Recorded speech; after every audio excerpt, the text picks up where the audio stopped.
look at past civilization collapses, and almost all of them have two things in common. One, we didn't respect our natural resources, and two, radical wealth inequality happened right before collapse.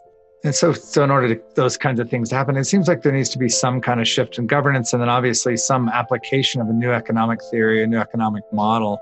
Mm-hmm. Is that enough, or do we actually need to go a lot further in terms of, do we need to go back to the drawing board, to the very basis of, what it means to exchange value with human beings, or is there something savable about the current system?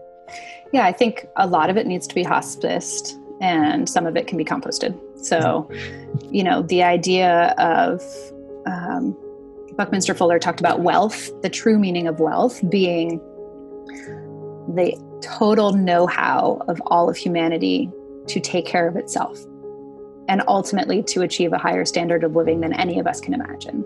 Right. And if we can shift our understanding of that being wealth, it shifts how we are making decisions and what makes sense. And the other piece is just identifying humans ourselves. We tend to think of ourselves as kind of like a cancer, just totally focused on growth, singular focus, when really we have this ability to be apex healers rather than apex predators within our environment. These keystone species that can create soil. I mean, much of the Amazon was planted by people, and that soil was built by people, adding charcoal and ceramics and fish bones, and some of that soil still grows 3 inches a year. What we're working on with the Buckminster Fuller Institute now is this project called Regenerosity.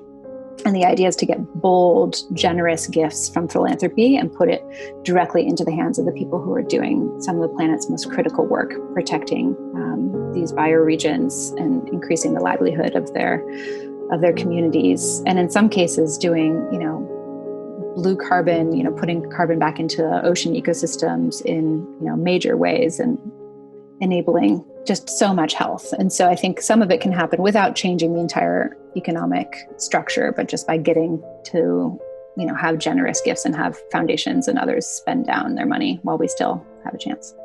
Buckminster Fuller talked about, look out and try to find the thing that needs to be done that no one's doing and do it.